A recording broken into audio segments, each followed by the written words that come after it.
মদিনার সাহাবীদের মধ্যে সবচাইতে গরীব সাহাবী ছিলেন সাইয়েদনা বেলাল রাদিয়াল্লাহু তাআলা আনহু। নিজের লজ্জাস্থান ঢাকার কাপড়টা ছাড়া তার কাছে দ্বিতীয় কোনো কাপড় ছিল না। সকালে যদি খাবার পেত, দুপুরে খাবার ছিল না, দুপুরে পেলে রাতের জন্য ছিল না, আজকে খাবার থাকলে কালকে নাই। মদিনার সবচাইতে গরীব সাহাবী বেলাল রাদিয়াল্লাহু তাআলা আনহু, লজ্জাস্থান ঢাকার জন্য শুধু একটা জামা ছিল, গায়ে দেওয়ার মতো কোনো জামা নাই। এই সাহাবীর মতো গরীব কোন সাহাবী মদিনার জমিনে নাই। এই বেলাল রাদিয়াল্লাহু তাআলা আনহুকে বিশ্বনবী ডেকে বললেন, ইয়া বেলাল আনফিক ইয়া বেলাল লা তাখশা মিন যিল আরশি ইকলালা। ও বেলাল, আল্লাহর রাস্তায় দান করো, কারণ আমার আল্লাহর ধনভাণ্ডারের কমতি নাই। সাইয়েদনা বেলাল রাদিয়াল্লাহু তাআলা আনহু সবচেয়ে গরীব। শুনতেছেন? বুঝতেছেন? সবচেয়ে গরীব। ডাউন পার্টটা ঢাকার মতো একটা গার্মেন্ট ছিল, একটা কাপড়, এটা পেঁচায় আসতো, নামাজ পড়তো। গায়ে রাখার মতো কোনো জামা নাই, আর খাবার দাবার টাকা পয়সা বলতে নাই। ওই সাহাবীরে বিষ্ণু ইসলাম বললেন, আনফিক বেলাল, বেলাল তুমিও দান করো, তুমিও দাও, দানের হাতকে প্রশস্ত করে দাও। আনফিক ইবনা আদম উনফিক আলাইক, হে বানি আদম দাও, দিলে আমি তোমারে দেব। কেজির এটা হুজুরে দিয়ে দিলাম, এরপরে কেউ আমার 20 কেজি দিলে ওইটা ধরবো, ওইটা আবার আরেকজনরে দিব, এরপরে আরেকজন 30 কেজি দিলে ওইটারে ধরবো। কথা বলেন, কথা বলেন, কথা বলেন। এজন্য আল্লাহ বললেন, ইনফিকুনা ফিস সাররাই ওয়াদ দাররা। আমার মুত্তাকি বান্দার প্রথম গুণ, তারা সুখে দুঃখে সব সময় দান করে, দানের ধারাবাহিকতা সব সময় অব্যাহত রাখে। যারা সুখে দুঃখে সচ্ছল অসচ্ছল সব অবস্থায় দান করে, তাদের নাম হলো মুত্তাকি। মুত্তাকিদের প্রথম বৈশিষ্ট্য দান করে। আপনারা দান করেন তো? কিশোরগঞ্জের ভাইয়েরা সবাই করেন? করেন তো?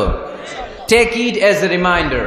আজকের এই আলোচনাটা একটা রিমাইন্ডার হিসেবে নেন। যাদের দান করতে একটু সমস্যা, মনে থাকে না, অলসতা বা একটু কিপটামির মনোভাব আছে, এই কিপটামি কৃপণতা ভুলে যান।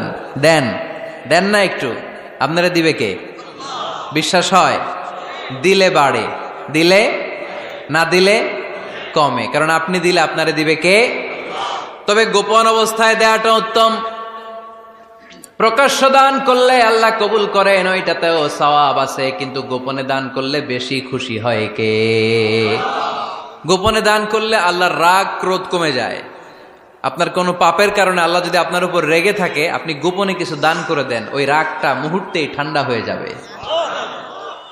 7 শ্রেণীর ব্যক্তিকে আল্লাহ তাআলা আরশের নিচে ছায়া দিবে কিয়ামতের দিন, যেদিন আকাশের সূর্যটা মাথার কাছে চলে আসবে, জমিনটা তামার জমিন হয়ে যাবে, তৃষ্ণায় মানুষের জিহ্বা বের হয়ে কুকুরের মতো নাভির সামনে ঝুলতে থাকবে। সূর্যের প্রচন্ড কিরণ আর তাপে মাথার মগজগুলো গলে গলে নাকের ছিদ্র আর কানের ছিদ্র দিয়ে ভাতের মাড়ের মতো টপ টপ করে বেয়ে বেয়ে পড়বে।